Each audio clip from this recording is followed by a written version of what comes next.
everyone, and welcome to our podcast for our film A Song to be Murdered By. Today I'm joined with our director, Daniel Sawyer. Hi, it's lovely to be here. Thank you for being here. So we just have some questions about the film, just to let everyone know more into it. So we'll get straight into it. Cool. Okay, so what inspired you to enter the world of film? I think for me, I know I always wanted to go into film from a very young age, probably like the age of 10 or 11, something like that. And I think kind of at that age, you know, everyone kind of plays around with those different ideas. Oh, I want to be a policeman, I want to be a space, you know, I want to go into space, all those kind of different things. And, you know, naturally I went through that as well. But I kept kind of coming back to the idea of acting originally. And in year 6, I was like, it came from, I starred in like the pantomime. I was like, we did a school pantomime and I starred as the dame of it. I was Widow Twankey in Aladdin, and from me I was like, oh, do you know what? I'm going to be an actor. I loved, you know, people were laughing with me, people were clapping. I love this. I'm going to be an actor, and I also quite like the idea of writing as well. Maybe like going into books or something like that.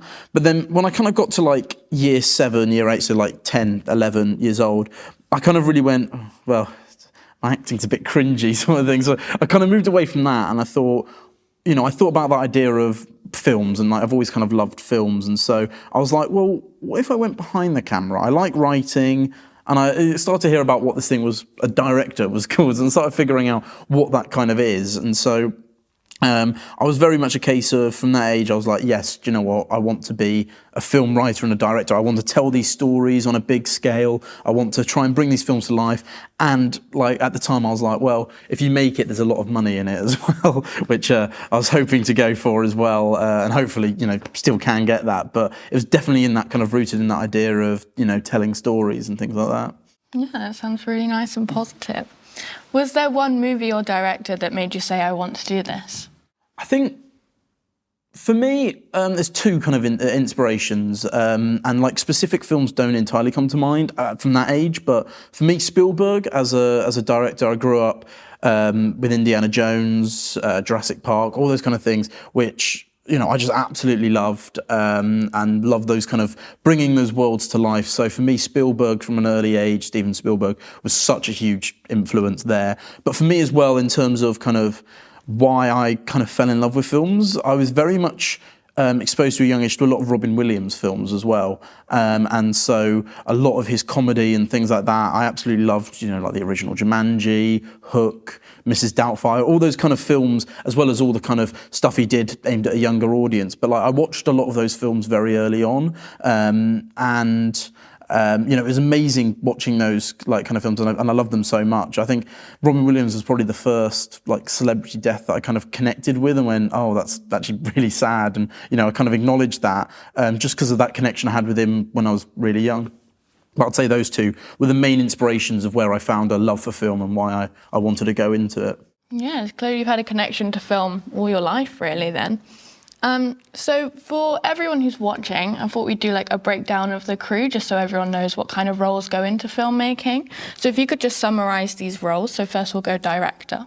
Yeah, so the director is in charge really of the kind of visual look of the project. You get some people, some roles where they only come in on set, some people they only come in the edit stages and the post-production stages, and some before we go onto set. But the director is there throughout all of the stages of production normally. There's a thing called the above the line or below the line roles. So you've got the above the line roles where, like, in the simplest way of putting it, are the people who have the most at stake in the film. So you've got your producers, your writers, directors and cast are normally put into that bracket. And those are the people who have the most technical investment in the film. That's not to say that other people don't, but when you look at feature films and things like that, you might get, you know, a director of photography who's in charge of the camera, coming in and being commissioned just to do like being on set and things like that. And so those kind of people above the line are very much there throughout all of the stages. And so the director will have their creative vision imprinted throughout all stages. So they'll get the script, or sometimes they'll write it themselves, as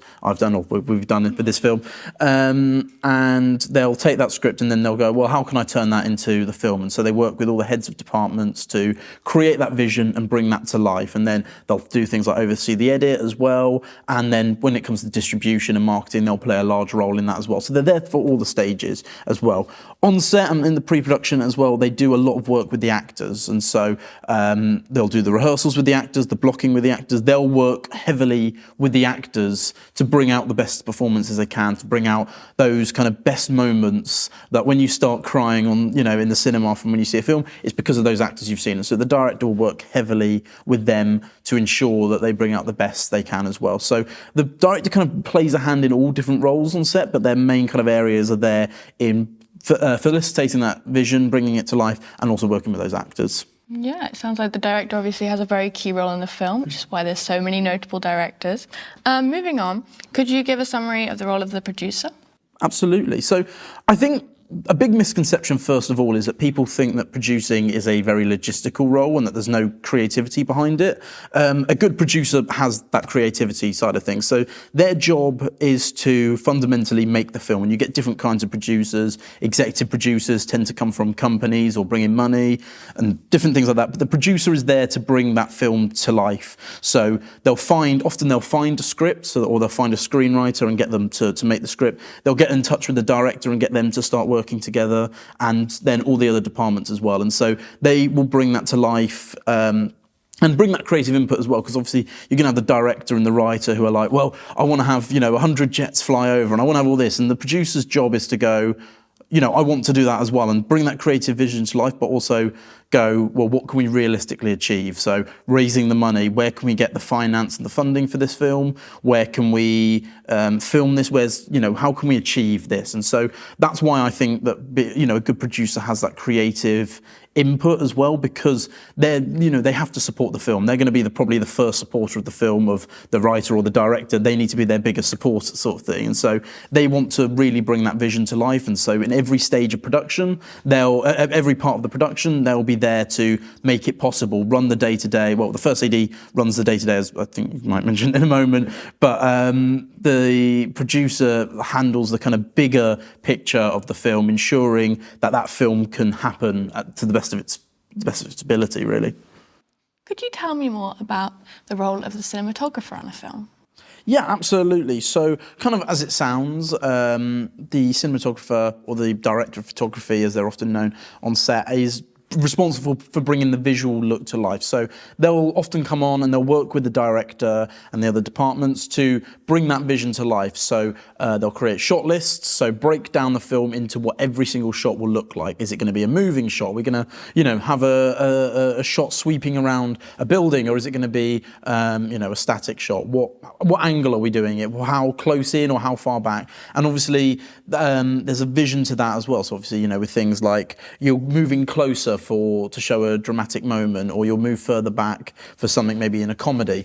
And so the director of photography is responsible for bringing the words on the page from the screenwriter and that vision from the director to the screen, and bringing in all those kind of different elements, the technical elements that go to the film, of bringing that visual to life and making it as fitting to the narrative as possible. Obviously, if it's a slow drama, you're not going to want loads of whip pans and quick shots, and so they have to kind of really understand where that story's going and bring that to life as a visual medium. And they'll work with the other departments as well. So they'll work with the lighting team, they'll work with the team under them in order to bring the best out of the camera and the look of the film.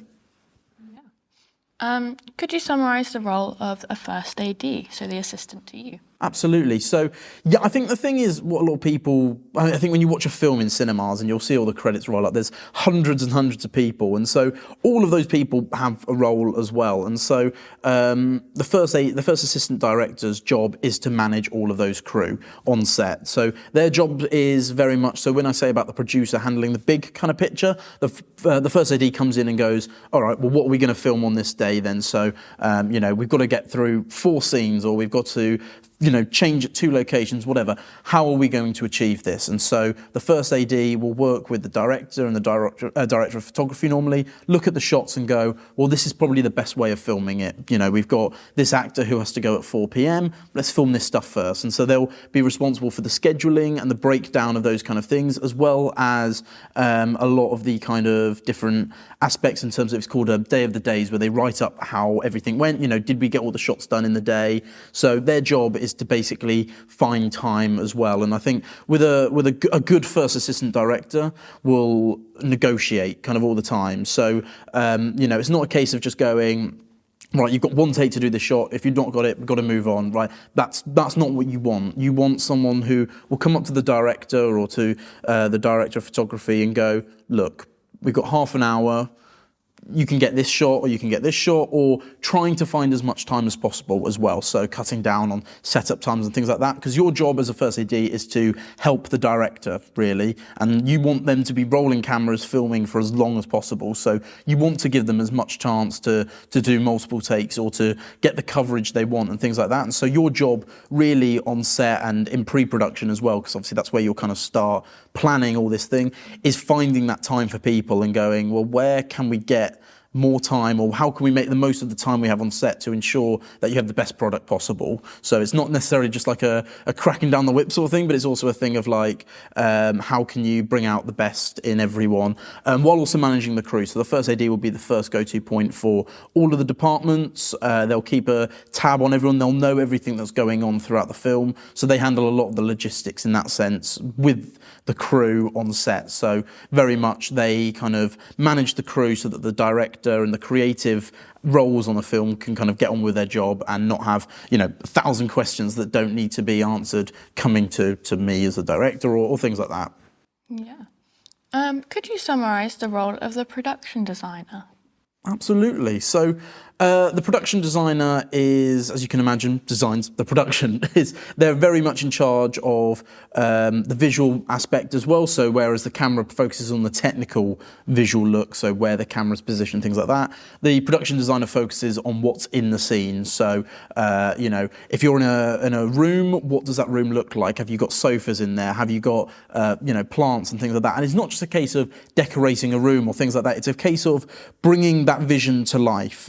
And that's something I'm going to probably keep saying a fair bit, is that this idea of what does the character need? So I found a really good example of it is the 2020 film The Father with Anthony Hopkins, and the production design of it has two different apartment flats. You've got Olivia Colman's flat, her daughter, and then you've got and then Anthony Hopkins' flat, and he's her father, and the rooms look very similar in terms of the layout, but they're completely different. One of them has got an old chest of drawers, whereas the other one's got a new chest of drawers. And it shows that kind of difference in characters, the subtle differences.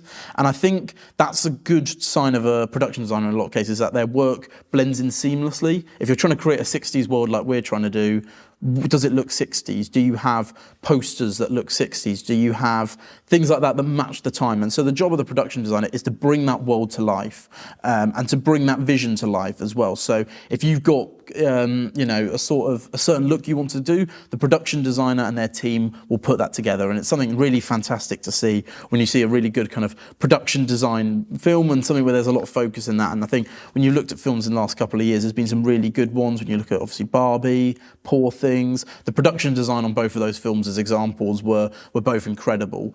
And so they'll work with other people as well, like the costume designer. So it's not just a case of just putting an actor in a costume. It's, well, what fits right for the actor or for the character? Is this person a bit of a kind of a murky character, a bit of a sinister character? Well, what are they wearing? Are they going to wear darker clothes to try and symbolise that and things like that? So very much, so much attention to detail in terms of bringing every single aspect to feel seamless, but also to kind of stand out in its own way. So in short, to cut a really long thing short, the production designer's job is to bring the vision to life, to create the world on screen that the camera will then move around in that world. Yeah. Could you explain the role of the editor/colorist? Because sometimes they work as one person. Yeah, absolutely. So we're now kind of delving into those post-production stages of the film. So the film is edited, and it's been filmed, hopefully. You might go back and do some pickup shots, but what will happen with the editor is, first of all, they'll get all the footage from the filming and they'll put it into rushes, or dailies, sometimes it's called. So that will be their first step. The whole, in general, their whole process is to put the film together, essentially rebuilding it. So you'll do all the filming and you'll do all all the writing and you'll think, okay, we've done a good job. And then you'll watch it back and you've probably gone, well, there's probably a lot more we could do. So the editor's job is very much to rebuild that film from the stages all the way up. And so you start off by looking through those rushes, as I said, and that's looking at what you filmed in each day and going, well, that's a good take. I like that take. Well, we might get rid of that one. And going through that one by one. And so you've then got, what the editor will do is put together a rough cut of the film so you can kind of see what it looks like very roughly, and then see where you're missing elements or missing, you might need to do some pickup shots in a few weeks and things like that. And so you go through and do that, and then the editor's job is to turn that into that finished product that you see. And so they'll work with the editor, the editor will work with them, the sound designer, who'll do things like add Foley, so like creating sound effects. So, you might have had someone walking, but it didn't sound good enough. So in a studio, you'll film a sound of them walking and you'll build that up. So layer by layer, the post-production team will build that film into something that when you see it in cinemas, you go, that's incredible. And so then you bring in the colorist as well, where once the film's kind of picture locked, as it's called, so none of the clips are going to move, nothing, that's your length of your film, that's all staying the same. The person will go through and color grade, because when you shoot with cameras, often you'll be using this kind of raw footage and it looks okay, but it's missing a lot of depth. And so the colorist will go in and add those kind of colors needed to bring that depth to the film and add that texture to the film that really makes it stand out and not feel like a real kind of rushed project. They add that real polish to it that, without it, the film looks so substandard, so poor. You need those colorists to bring it in. And so it takes that whole production team, that post-production team, to build that up brick by brick, layer by layer, till you have that finished product where you take all the good bits and maybe some of the not good bits from what you were given in the other stages of production, and you turn it into that fantastic finished product. Lovely. And obviously you briefly touched on the idea of a post-soundy. Could you go more into the role of a soundy / post-soundy? Yeah, absolutely. So first of all, to talk about the sound department on set, their job is to get the sound of the set. So when you're filming, capturing as much sound as possible. If you've got a crowd, how much of that sound can you get? Basically filling in where you can, and obviously capturing that good dialogue as well. So, working with the camera to make sure that you're not that you can capture the best sound possible. So, making sure that if you're in a studio, you've got good quality sound, no one's walking in or out, things like that, and capturing all those different elements to give you as much of a bank of sound as possible. So obviously when the actors speak, getting as much as you can. And then you go into the post-production stages with the sound designer, with the Foley team, with all those different people, where you go, well, as I said before, maybe that footstep was missing, or maybe we filmed that scene but a plane was going overhead and you can hear it and the dialogue's all a mess. And so they'll go through and sort out those kind of blemishes. So maybe they'll do a thing called where they'll get the actors back in, and they'll use ADR to recapture their voice and then sync it in with the edit to try and make it sound seamless. And you'll get that a lot, especially with a lot of big kind of action pieces.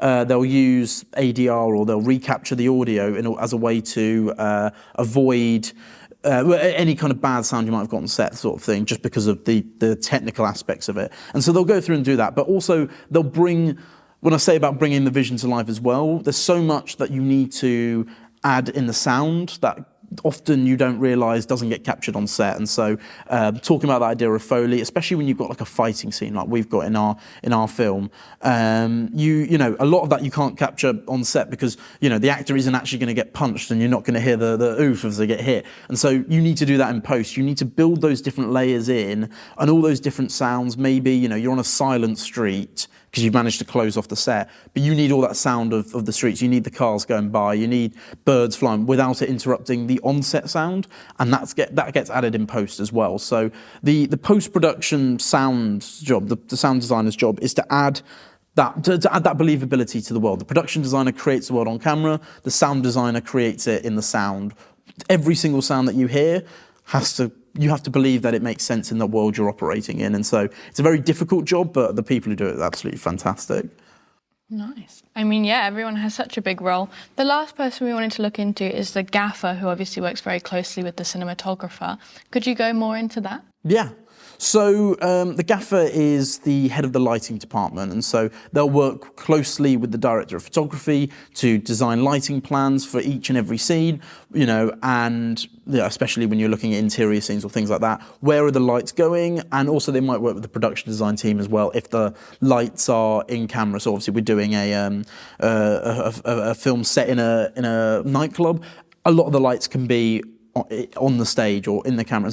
And so they work to bring those lights to life, to light up things just naturally, but also to create, you want the actors to be well lit, but also it tells a story as well with the lighting. And so, you might have chiaroscuro lighting, which is a kind of difference between harsh shadows and the light. And that could be used to show like a sinister character or someone dark or, evilly motivated, things like that. And suddenly that light is telling a story. And so the gaffer works closely with the DP to tell a story through the lighting where needed, and they'll work with a lighting team to rig all the lights. And often you'll see on these productions a lot of big lights, especially in like studios, to create both natural light and to create sometimes more of a stylistic light. And so very much playing around with that lighting and working with that lighting is the main part of a gaffer. And so they'll normally come in the late stages of the pre-production stages and then into the on-set areas of the film to bring all that to life. Lovely. So that was some very in-depth summaries of all of the breakdown of crew. So well done. Very in-depth. Hopefully not too long on the camera side. Lovely. So we're just going to go more into the film, A Song to Be Murdered By, which you were directing. So where did that idea for A Song to Be Murdered By come from? For me, I really loved the film Last Night in Soho, Edgar Wright's 2021 film, and for me, it's one of my favourite films, and I absolutely love the style of it, the bringing the 60s to life and the music of it. I've always loved the 60s culture and the 60s music, but that kind of really reinvigorated that further. And so for me, I always knew I kind of wanted to do something in that world.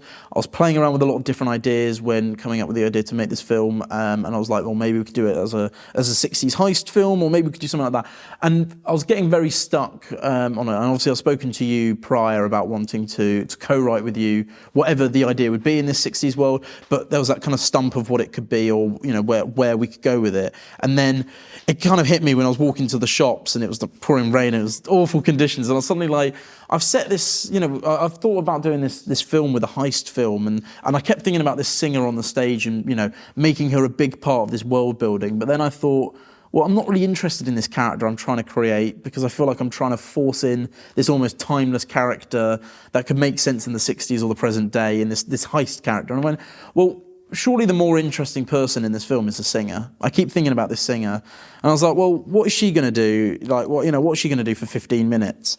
And I started thinking more and more about this idea of like, well, maybe she should defend this club. Maybe she should like do something to kind of show that she's more than a singer. And obviously that's where kind of you and I came in collaborating. We worked together last year on the short film Just Another Soldier, so I knew I was in capable hands, and it was really a case of I wanted to work with you to bring that to life and add the depth to it as well. And so obviously from there we started fleshing out the character of Alice Elliott. Who is she? What does she want? What is she going to do to get that, and where does that backstory link? And obviously I think we brought in a lot of really good depth to that character, where she has a motive, she has that past trauma with this gang who come in, who she subsequently takes out. Why does she take them out? And it comes from that trauma, it comes from that backstory. And I think looking at that, bringing our ideas together on that, I think was really good. And that's kind of really where the idea came from, was those kind of starting off passions that then became something a lot deeper. Yeah, perfect way to summarise it. What's one moment in the film that you're most excited for people to see? I think there's a lot of moments, but I think the one that I think I'm really looking forward to seeing is the shot that like kind of the film came from. Was what I was like, I knew I wanted to make the film based on this shot, which is this one shot we're going to do where we focus in on Alice singing, and we go back and we see the whole club in one take, hopefully, and we see all the different people at the club, people at different ages, people at different backgrounds. You have a waitress walking around giving everyone drinks, people come back from the bar, on the dance floor mesmerised at Alice singing, and you see this whole club and you take it all in one go, in this really long shot, and we finally end on the owner of the club, Monsieur Dupont, who's sitting there, looking very kind of, proud of Alice. And so I think it's a really nice shot for a lot of character things. You see Alice's nerves, you see DuPont's confidence in Alice, but you see the whole club as well in this one shot. And so whilst there's a lot of elements I'm really looking forward to, I think that one shot is where the film came from. It was like I really wanted to do this cool sweeping shot. And I think that's one I'm really excited to see come to life, and hopefully everyone else enjoys it when it comes to life as well. Yeah, that would be like our money shot. Hopefully, yes. Yeah. And it really brings that 60s club to life as well. Obviously, we want to show that 60s world. Hopefully that's a good chance to show that with it. Yeah. Has there been a point in creating A Song to Be Murdered By that's been your most exciting point? Ooh, I think a lot of stress at the moment, so trying to think through the enjoyable bits. But there have been so many bits that I've really enjoyed so far. I think one of the really nice things that we managed to do, and really exciting as well, was you, me, and Neil, our editor. We went to the Isle of Wight. We heard about this classic car show that they were doing, obviously, and we went and we found all those really cool cars. It was just really nice seeing, and the history nerd in me, the car nerd in me, was really excited at that. But then we found that car as well, which is going to feature in the film, and we spoke to Brian, the owner of the car, and it was really nice having that cool piece of history. And obviously we did that last year with Just Another Soldier, with the tank and the half track, and obviously that was very cool. But I think as well, this was really nice, just having a real piece of history on set. I think I always try to have something like that, bring that to life. And with the car as well, obviously there was only 980 of them made, 200 of them still existing, that the Armstrong Siddeley car. So very cool to have. And so for me, getting that quite early on as well, obviously before a lot of other things were confirmed, I think that was really cool. I'll say another thing as well, speaking to all the actors and getting to meet them. So far I've only just done, at the point of recording this, I've only done introduction meetings with all the actors, but I really like getting to know them and meeting them and sort of thing, and I think that's been lovely so far. Lovely. So obviously we've had lots of late nights trying to co-write this film and trying to get scenes done ready for deadlines. What's it been like co-writing A Song to Be Murdered By with me, your co-writer? Well, I feel like I have to say it's lovely. But I think for me it was quite interesting because I've never co-written anything. Everything I've always written prior to this has been me on my own. Same stress, same sleepless nights, but on my own in a room sort of thing. So I think it was really nice to have that different perspective, and also instead of bouncing ideas off a wall, we're bouncing ideas off each other. So that was really nice. And obviously getting those different perspectives, those different inputs. Obviously I really wanted to co-write with you from the beginning because of the nature of the story, and I really wanted your input on that. So it was really nice to have that kind of that relationship with it as well. And obviously, I'd like to say we work somewhat closely together, and we work quite well together with previous projects and things like that. So it was really nice to be able to do that again in a bigger capacity, both you as producer and as a co-writer this year. So for me, I've really enjoyed it. Obviously, I don't think we've had any kind of arguments or any, major creative differences, nothing that hasn't been, compromised on or worked on that's made the film better. So for me, I've loved co-writing with you. Thank you. Do you have a personal connection to the story? I think so, yeah. I think definitely, first of all, that kind of 60s element that I mentioned. Obviously, I love the 60s, so that kind of where that started. But I think the depth of, wanting to see, whilst I'm not a woman myself, the idea of having more female stories, I think, is so important. Just because you do watch a lot of films and you kind of almost cringe at how poorly a lot of them are portrayed, even in today's standards. And so to have a film which doesn't do that doesn't sexualise or objectify their main character, or even make them secondary in their own story, which you see so often, I think was something that I was really keen to do. And that was why I really wanted to make this story and make it with you as well. Because obviously, there's I can have that, idea in mind, but there's still that kind of subconscious thing of I might not always be able to do things entirely accurately, or, give across that kind of woman's perspective, which is why I really wanted to work with you on this, because I cared about that and I wanted to make sure that we did it right, sort of thing. And so I think that's that kind of real close connection, just for like the standard of the film industry and the kind of societal norms of trying to do something to break through that and make things kind of a better representative field. Obviously, it's quite early in your career as a director, but would you say you have a directing style? And if so, how would you describe that? I think so, yeah. I think, first of all, I'm definitely more of a character director or an actor director. Some people know everything about cameras and work very closely with the technical aspects of like the DP and things like that. And whilst I have that kind of enough knowledge to work with the different departments and to say what I want for my vision, I'm very much, my strengths lie in bringing out the best in the character performances and focusing on those characters on screen. So for me, I think that's where I definitely start. I think in terms of style and things like that, I think, again, first of all, going back to characters, I really like those kind of morally grey characters. People who do somewhat questionable things or questionable actions or say, things where you've got to really have an opinion as an audience of, do I agree with this person? Would I do the same things like that person did? I think for me, I'm always really interested in stories and styles that focus on that.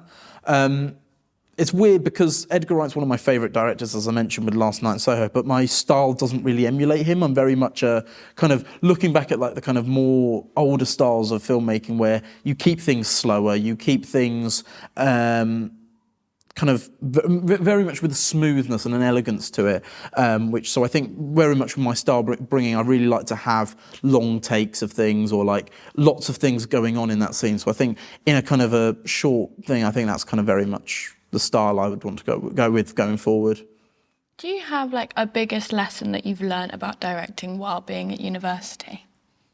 Yeah, I mean, with the director, you kind of pulled in a lot of different directions and, everyone kind of wants different things from you. And I think it's about having that balance between having that leadership and being able to say kind of like, well, no, we don't have the money for that, or no, we can't do that, or those kind of different things, but also trying to bring everyone's viewpoints to life. I don't want it to be like a dictatorship with me on set. I want it to be a collaborative thing. I want everyone to have that input. And so it's finding that balance with so many different opinions and so many different kind of ways of doing things that sometimes it's the idea of cutting through the noise, I think, is a big thing. I've learned is that, and sometimes you deal with things like egos on set, and sometimes you deal with, conflict, or sometimes you just deal with, just differing opinions. And it's trying to, as a leader, because a director really much is trying to make sure that you get the best outcome, both with your crew, but for the outcome of the film as well. And I think that's one of the things that I've really, had to learn whilst working on these couple of projects and whilst at my time at university as well. Lovely. And obviously you said that bringing the character out of your actor is very important to you. Do you have like a strategy for that? Yes. So for me, what I start off first and foremost is getting to know the actors. As I said, one of my favourite moments is kind of meeting them all at the moment. And for me, that's so important because I want to know what each actor is like as a person. What is their style of rehearsing? What is their style of getting into character? I want to learn, before I mention anything to do with story and character, I want to get to know them.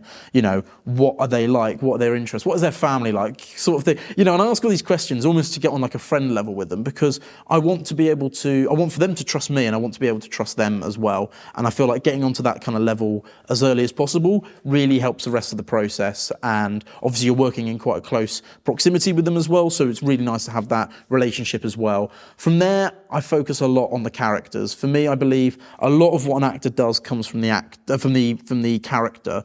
On the set, I might say, well, right there, you need to stand on that marker, you need to walk in on this frame. But for the most part, it comes down to what that character is. So I'll spend a lot of time working with them on the character, and I'll go through with them, well, this is your backstory, this is who you were as a child, this is who you were at 15, 20, 30, however old the character may be. And all of that stuff won't be on film. You won't see that on the camera. You won't see that in the film or in the script at all.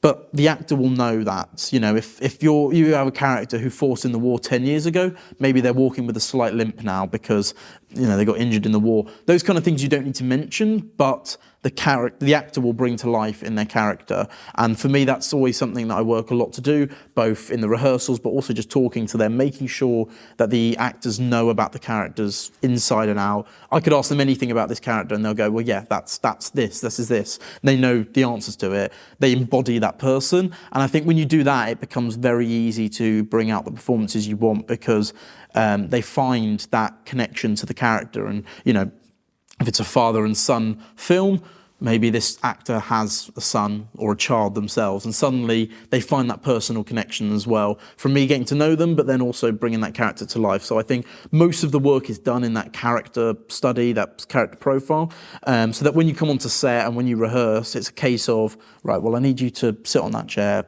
look at the camera, and we'll go from there. And it's those subtle changes there because all of the legwork has been done in pre-production.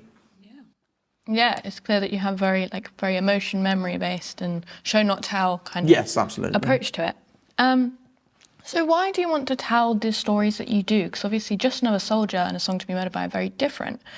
Are there like particular themes or emotions you like to focus on in your films? I think, first of all, it's interesting with Just Another Soldier because I've always wanted to make a war film and I've always kind of been obsessed with like the kind of history around that. But the styles of films I want to make, I don't think necessarily, although there's similarities you can take from Just Another Soldier, I think it's not, like, especially with war films, it's not something I want to keep making. I think for me, I've definitely found a love in the thriller genre. And so for me, those kind of going back to what I said about the audiences having to make opinions or making decisions, I don't really want passive audiences, although I want them to come and enjoy the film and, sit back and take it all in.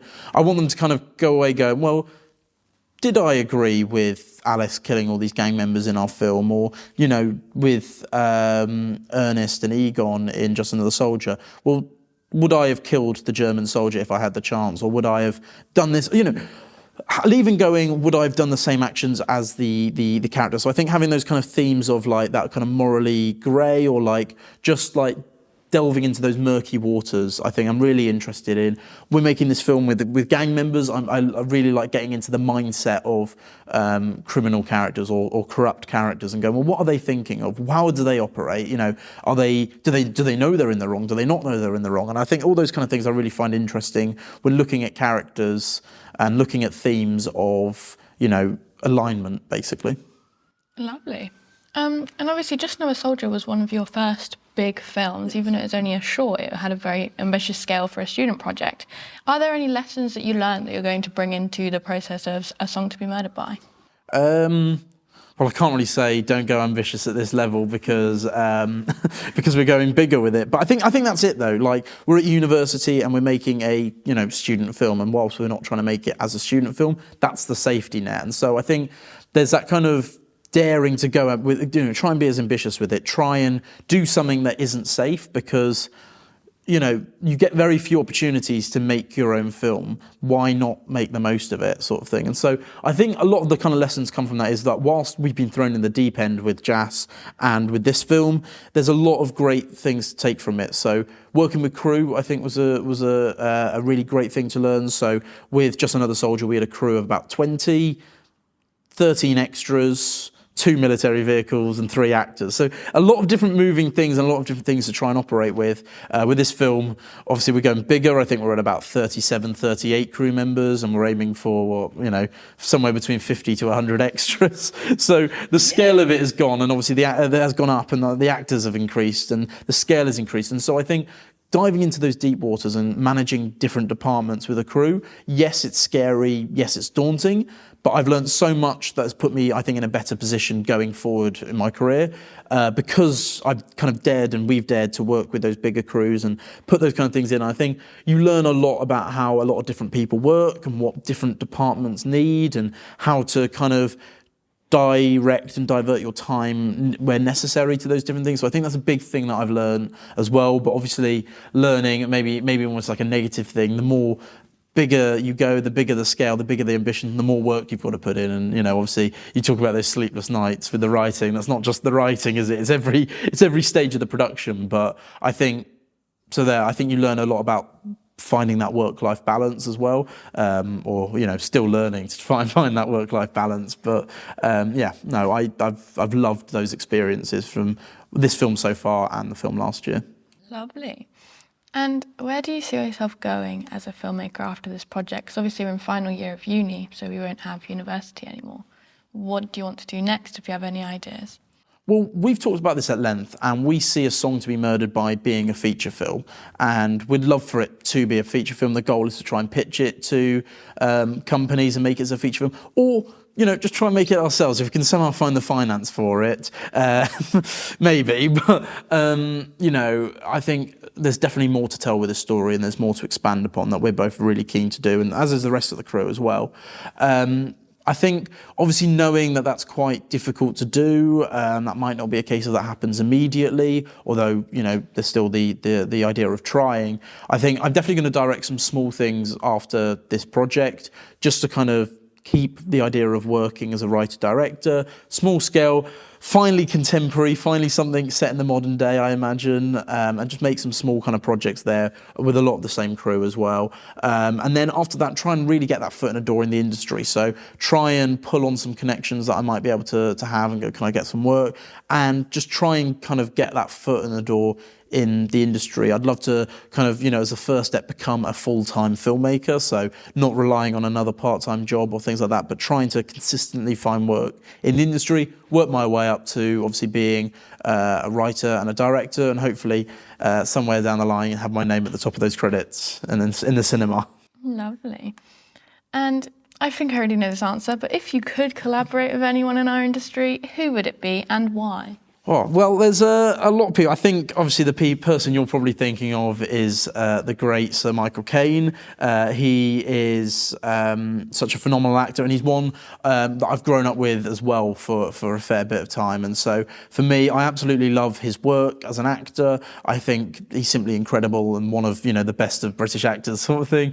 So, and for the character of Monsieur Dupont as well, he was very much based heavily on a lot of the performances of Michael Caine, especially in the kind of later years of his life where he's played those kind of characters. So for me, I'd be honoured just to meet Michael Caine, let alone work with him, just because of the calibre of an actor he is and how much of an impact he's had on me as a filmmaker, just because of how much I've taken from how he works and like studying his films to kind of see those acting performances. So I think for me, that'd be number one on my list in terms of who I'd love to work with. Just for fun, it might not get used. Can you do your impression of Michael Caine? I've told you before. I don't like doing interviews where you ask questions where I've not planned them, and not a lot of people know that. But I don't know how this sounds on camera, but this is my best Michael Caine. The trick is to not exaggerate it, but to go quite low, quite slow, and just keep talking. I've been Michael Caine, and you've been watching A Song to Be Murdered By. Okay, coming more seriously. Why should people support this film? I think there's a lot of reasons to support this film. I think the thing that we mentioned most of all is that it's a student film, so I think I'll start with that one first, the fact that, we are trying to be ambitious. We are trying to make a film with a lot of moving parts, and obviously, we need, original songs, we need stunts, we want a 60s club. A lot of that needs a lot of support, and it needs a lot of kind of people to get behind it. I always kind of believe in this idea of it takes a village to make a film sort of thing, where, one person on their own might not make much of a difference, but if everyone comes together and tries to make it a reality, then you've got something quite magical on your hands. And so that idea first and foremost, but I think more importantly why this film needs to be made and why we believe people should support it, it comes down to the themes and it comes down to the stories.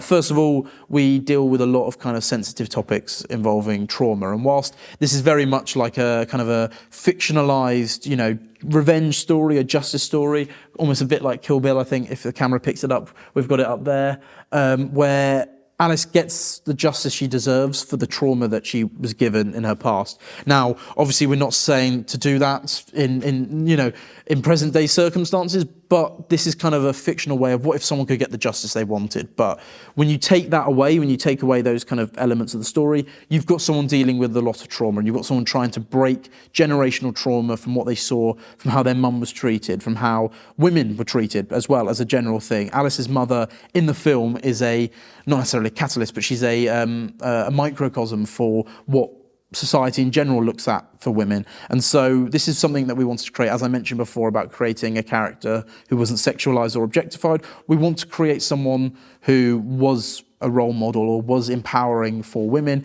and that idea of breaking generational trauma. And I think at its heart, it's a very impactful story. Whilst we've got all the bells and whistles and all the stylistic parts that make this a kind of a big cinematic epic, there's a lot of kind of stuff to take away from the heart of the story that I think is really important to get behind.